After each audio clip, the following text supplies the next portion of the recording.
Hello, and welcome to IEP Essentials Pro Tips Podcast, brought to you by Learning Essentials. Learning Essentials offers special education-based tutoring in your home by state-certified educators with advanced degrees in all areas of special education. IEP Essentials Pro Tips Podcast brings professionals together to educate and empower families navigating special education needs in the IEP process. Hi, Eric. Welcome. Thank you so much for joining us for our IEP Essentials Pro Tips podcast. And I am excited to have you today because you have a pretty interesting background and story that leads you to being a special needs navigator. Normally, I do read our participants' bio, but I feel like yours is such a touching bio that I would love to hear your input and just your story for everybody so that they can really understand your perspective and what led you to become a special needs navigator. Sure, Wendy. Thank you for having me. It goes back a ways. In 2012, I was getting ready to retire from the Navy. And as I was starting my transition, my wife developed a sudden illness. She had gotten the flu and then developed a sudden illness that later I discovered was an autoimmune disease, a really rare disease called HLH. I don't know the $1 million name for it, all the letters. This resulted in her spending a week in the ICU, and then I took her off life support. And when she died, my son was 12 years old. My son's on the spectrum. He has an intellectual disability, a few other challenges. So I got a crash course in becoming a dad. While I was active duty Navy, I spent a lot of time deployed, as you might imagine. Included in that was 5 years where I didn't live with them. I would come home every 3 or 4 months to spend 2 or 3 weeks with them and then leave again. So all of that to provide background. By the time my son was 12 years old, I knew very little about how to take care of him or his disability, how to help him with his disability and provide the supports he needed. And on a bigger scale, I didn't even know that there were services outside of whatever my wife and I were getting from the school, so we never bothered to look. When my wife died and I started looking for childcare for a 12-year-old, that was really when I got my first crash course on how difficult it was going to be a single parent of a child with a disability, because there's just not a lot out there for 12-year-olds who can't toilet themselves, who can't do anything for themselves. It's not like you can just go to care.com back then. Maybe you can now, but back then you couldn't. And I started asking people for help, looking for where to go. I ended up with York Montgomery County. They did a great job with me with regards to helping him get into the After All program. But Maryland has an autism waiver that by the time I found out about it, with an 8-year waiting list, he was just not going to be eligible for. The other programs like DDA in Maryland and just other services, I could not, it didn't feel like I could get straight answers. This led me into a path where I bounced from job to job over the last 8 years, trying to find a place where I could find a role and help families pick the same resources that I had so much trouble getting a straight answer for. And I just couldn't do it. I couldn't find anything where there was a ready-made position for me to say, okay, I'm working with mom and dad or this family, and I'm telling them what to do and how to do it and where to go. So that led to me starting a company called Special Needs Navigator, which is where we are now. And Special Needs Navigator, the whole reason I founded it was because I think there are enough financial advisors out there, there's enough attorneys out there, there's enough education advocates out there, but there's nobody that I could find who's taking everything they're saying, who's taking what the schools are saying, who's taking what Facebook is saying, and turning around to the family and saying, okay, out of all of these different things that are being told to you, these 3 things are what you really need to do right now. And you can forget about everything else. And just let's take some of that stress off of your shoulders. Let's clear your plate and let you focus on these 3 things. And then I'm not going anywhere. I'll help you pick the next 3 things. So that's what I do. That's why I created Special Needs Navigator. What an incredible story for you. And, it gives me chills in terms of just as a parent being faced with such adversity and then be able to take that tragedy and flip it in the sense of being able to gift other families. And it is a gift because you're able to help them sift through these mounds of information that's out there. And like you said, you have all different sources of avenues of where support can come from, when to apply for that support, how to apply for that support. And then to be able to take that emotional element that a parent comes to the table with to say, all right, I hear your needs, I hear your concerns. Let's sift through, let's prioritize, what are the first 3 things that you should be doing right now? We do have other items to attack and to get on, but let's take the first 3, get you signed up, registered, get you support that you need immediately. And then I'm here as that support for you so that you can come back, we can talk about it and figure out those next steps. Can you just, what makes that special needs navigator different than, say, like you said, somebody that does insurance or somebody that's a social worker or, other type of service provider? What makes coming to you outside of what you've shared, this amazing gift of being able to sift through mounds of information and help people prioritize? But how does it come back to that terminology of where you came up with the special needs navigator, and how does that make you stand out? That's a great question, Wendy. When you think about it, every professional is going to serve their clients through the lens of their profession. If you're a carpenter, everything is going to look like a nail, right? If you're a financial advisor, every solution that is going to be brought to you is going to be colored by the lens that is going to have something to do with finance. Is it going to be life insurance? Is it going to be an investment? Something like that. It's going to be colored by that lens. It's not good. That's not bad. It just is what it is. As a special needs navigator, my lens is as a parent. So when I'm helping other parents, I'm not looking at it from a legal standpoint or a financial standpoint. Those are considerations, but my first and foremost thought is, as a fellow parent, what do you need to know? And how can I translate what other people may be telling you to do into a message that will really resonate with you? Because what these other professionals are telling you is incredibly important. But if you're not ready to hear it, or if you're not hearing the right things, because maybe they don't know how to communicate with you in a way that you are open to hearing, and sometimes it's a matter of timing, then all that great information is going to fall on deaf ears, and it's not going to go anywhere. Does that help explain? Yeah. And it's just, that opportunity for you to educate and empower your families, and for you to be able to answer, the who, the what, the when, the why, the how, and help them execute it. And you do share your passion is creating and serving and supporting families by providing them the benefits, resources, and services that are out there. Can you just tell me a little bit about those? Because as you're talking, I think about that analogy of the frog in the boiling water. And sometimes, you're thrusted into a situation as a parent, and it's very overwhelming and it's emotional. And like you said, there's a lot of information, and people are telling you typically correct information, but it may not be, the timing may not be right. And how to execute it in the way that it's supposed to be may not be outlined correctly. And so here you are, this frog, and the water is just starting to simmer. And then all of a sudden, when you realize it, it's completely boiling and you're overwhelmed. And so to find somebody that is the special needs navigator that can hear your story and help you go through that is fantastic. And then you share, what are the benefits, resources, and services that are out there.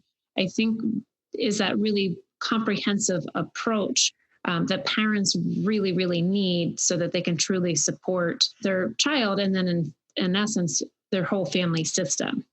Right. And I think benefits are pretty easy. I think most people know what a benefit is. It's your Social Security or your other federal benefits. The resources, that gets a little more cloudy, because what may be a resource for you may not be of any use to somebody else. And so a resource could be, my student needs an educational therapist. Well, my student's not in school anymore. So that educational therapist isn't going to be a resource for the family whose child's out. But if you have somebody who doesn't really understand the nuances, they just know let's use an ABLE account, because I hear this all the time. Your child needs an ABLE account. Well, maybe, but it really depends on where the child is. So that resource, that ABLE account, if you're hearing professionals telling you to get an ABLE account, but you haven't applied for SSI yet, or your child is going to require legal guardianship, can't make any sound financial decisions for themselves, doesn't have any money in your name, maybe an ABLE account isn't the best priority. Maybe a better priority is what's going to happen when you're gone, to have somebody else be your child's guardian. And so all that bandwidth and all that mental energy that you're putting into trying to figure out how to set up an ABLE account, how to fund an ABLE account, it's really being misdirected. And it's not because anybody was malicious. I mean, the person that gave you that advice meant well, but they just really didn't understand your situation. And the same thing with services. When you have services out there, in Maryland, the Department of Developmental Disabilities Administration provides services through agencies that will provide residential, vocational, personal supports, and vocational. But if you have a child who does not have an intellectual or developmental disability, maybe they have a learning disability, then telling somebody to apply for DDA isn't going to help them. Does that help kind of explain where the benefits, resources, and services comes in? I mean, I'm not saying I'm the only person out there that can help people connect with benefits, resources, and services, but I am telling you that I have not found anybody else, and I've been looking, who has that same ability to take what somebody is looking for and then not just take them at what they're asking for, because sometimes they don't know what they should be asking for. So you just have to give them that opportunity to talk through what they want. And then you may say, well, I know you're asking for an ABLE account, but really what I think you're telling me you need is to apply for DDA. And that's really incredibly important, because you're right. Oftentimes, parents are not sure what to ask for, or they hear one bit of information that they think this is the answer. But sometimes it can be broader than that, depending on the needs of that individual student and that individual child. So hopefully parents are listening and they think, this is really what I've been looking for. Where should families even start in the process with you, contacting you, and then what is the difference between the time commitment that it takes? And I guess I would imagine that every family is different in terms of some families need just a direction and then they're able to go on and fulfill that. And some may need a little deeper conversation and not hand holding, but just being able to really help walk with them through that journey.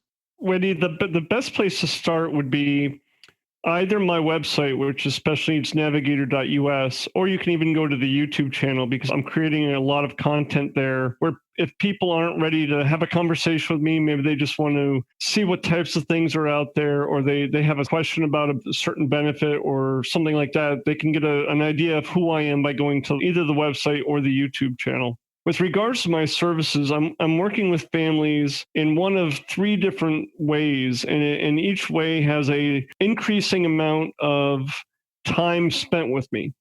So the first method would be pick my brain, and my categories are using names because this is what people are saying to me. So I'm not trying to come up with fancy names. I'm just saying exactly what people are asking me for. So the pick my brain is your special needs hotline. When you have questions, it's meant to be no more than 30-minute phone call. More often, it should be a quick email, or if I can't solve it in an email, or if it turns into this email that goes back and forth, let's get on a phone for 5-10 minutes. If that's not really the best fit for somebody, we go into the I don't know what I don't know. And that's the special needs roadmap. And this is where most of my families are finding me. They have no idea where to even start. So that's where I sit down with them. I give them that checklist. I make sure that we spend at least an hour going over what's in the checklist so they really understand it. And then I send them off to take care of what they need to take care of. And then the last option is for those families, as you pointed out, sometimes just need more help because they have so many other conflicting priorities. Maybe they have another child who has activities that they have to do, or maybe they're caring for aging parents. There's a lot of reasons why a family may otherwise be able to do a lot of stuff, but their focus may be split. And they just need that extra help to make sure they can follow through on what the recommendations are. And that is the too many options. And it's your special needs guided tour. That's where you're going to get me for a little longer. You're going to get more high touch. I want to be clear, in none of these will I fill out paperwork for people. And I think that's an important distinction, because I have had people ask me if I would help them complete paperwork. That is not something I do. But I will get you all the documents you need. I will show you where to submit them. I just won't do it for you. I think that's good, a good part to know, right? In that aspect. And I really like how you call it your names for everything, providing a roadmap, providing a guided tour. There's often times that, you go on a trip and you need a roadmap, or sometimes you really need that guided tour. It really just depends on where you are and what your needs are.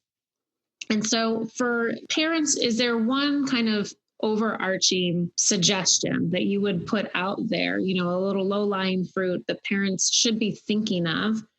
And I guess, again, that's probably a really complicated, no one answer question, because each family situation is so different, and, and the complexities that come along with each family of you sitting down and helping them kind of express that and hear their story.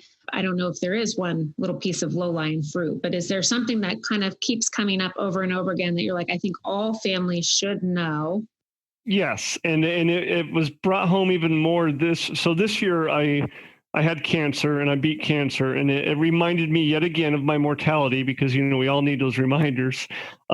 Every single family, if they have a child, whether that child has a disability or not, should have an estate plan outlining what's going to happen with the child when they're gone and what they want done with what they own. And they should also have life insurance to provide for their spouse and the child when they're gone. This was a mistake my wife and I made when she died. I didn't have life insurance. And recently, when I got my cancer diagnosis, it was something that I thought really sharply about, because I'm my son's legal guardian. I don't have anybody else in my life. Who's going to step in to be my son's guardian when I'm gone? Right. And I realized I hadn't really, I thought about it. I think we all think about it, but I hadn't done anything to take action on it. So those are the two things: get an estate plan and get insurance to protect yourself. That's a lot to think about. And I think you're absolutely right there, Eric, in terms of, as parents, we have that in the back of our minds, but don't always execute that and know that, we need to get that done. So that's a great reminder for folks to ensure, regardless of their personal situation, that those items are in place in the event that something tragic does happen. And so that does kind of go for the benefit side. Is there a resource that you feel like, or a service that you feel stands out as something that all families could benefit from? And again, that's a really open-ended question, so it's okay to say no.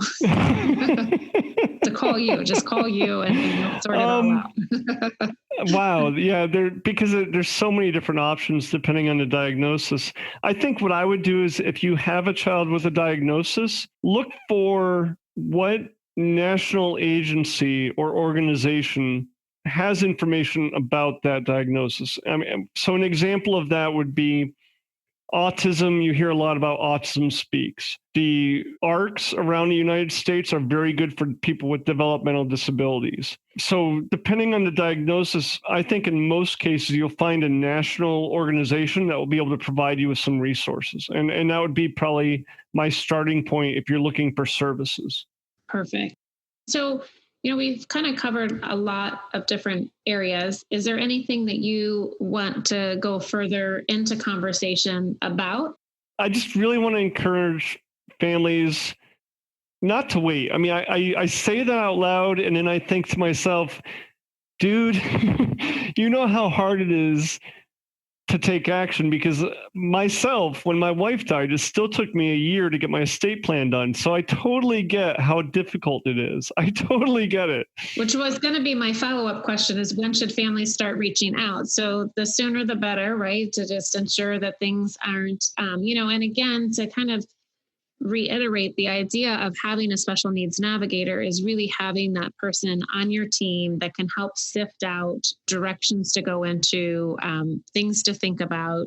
And so it doesn't feel as overwhelming. And like you said, even just the fact, although you wouldn't complete paperwork, but to have somebody say, all right, here's the paperwork that you need, and hand that over to you. So that's one less overwhelming step to have to figure out what forms need to be submitted and at what time do they need to be submitted. So that is a treasure within itself. And I do help. The other night I was working with somebody, and they had questions about the DDA forms. I'm happy to answer the questions. If you're reading something and you're like, well, what do they mean by that? I'm happy to the best of my ability, to answer those questions. And what would be your quote unquote typical family that contacts you? My quote unquote typical family are the families that they're pulling their hair out. They're just overwhelmed. They know they have to do something. They can't seem to get their first foot out the door because they take one step forward and something comes up, and now they're taking 2 steps back. And they just really, they want to overcome inertia. They want to get started moving in a direction. They are absolutely sure once they get started, they'll be able to follow through. It's just really helping them get over that hump, because it's so overwhelming, and it's so, what do I do first? I have all these different things I'm supposed to do, and you can almost freeze up. And I'm guilty of this myself. Freezing up because you don't want to make a mistake. Absolutely, right? Absolutely, I can understand that. And the terms of just, you have this situation and there's so many layers to it on top of just your normal day of carrying on with your job and keeping your household and just your daily interactions with life. And so this other element can certainly become a feeling of being overwhelmed. And so I really appreciate the name, Special Needs Navigator, and that you can help guide and direct people. What type of skills do you think the Navy comes into play, if any, at all, with this venture? I know, just your situation has led you to this passion to come and to help families navigate. Is there anything that you did in the Navy that comes into play? I do. I do, Wendy. I think the fact I served on submarines where we often had to make decisions with incomplete information, and we often had to make decisions very, very quickly, and very often we were doing what we could without having everything we needed. And that's the life of a special needs parent. I was going to say that it sounds very familiar to a lot of families, for sure, and making decisions when sometimes you feel blind in that process. So having a special needs navigator with those decisions and to help you guide and gather and help give additional information makes that process easier, for sure. Well, Eric, this has been quite a pleasure. Is there anything else you'd like to add to this? No, Wendy, this has been fantastic. I want parents to give themselves permission that it's okay if they don't do everything. None of us are perfect. We're gonna make mistakes. We are forgiving of our children, but we're not as forgiving for ourselves. And I think we need to be more forgiving for ourselves. That is a great way to end our conversation and allow grace in these decision-making processes, and especially in the times that we are in currently, to know that there are people available and ready to help and guide families is a fantastic opportunity and option, and just to have you on board is incredible. So thank you so much. Thank you, Wendy. Thank you for joining us today for our IEP Essentials Pro Tips podcast. To hear more pro tips and find additional IEP essentials, including our IEP webinar, please visit www.learningessentialsedu.com.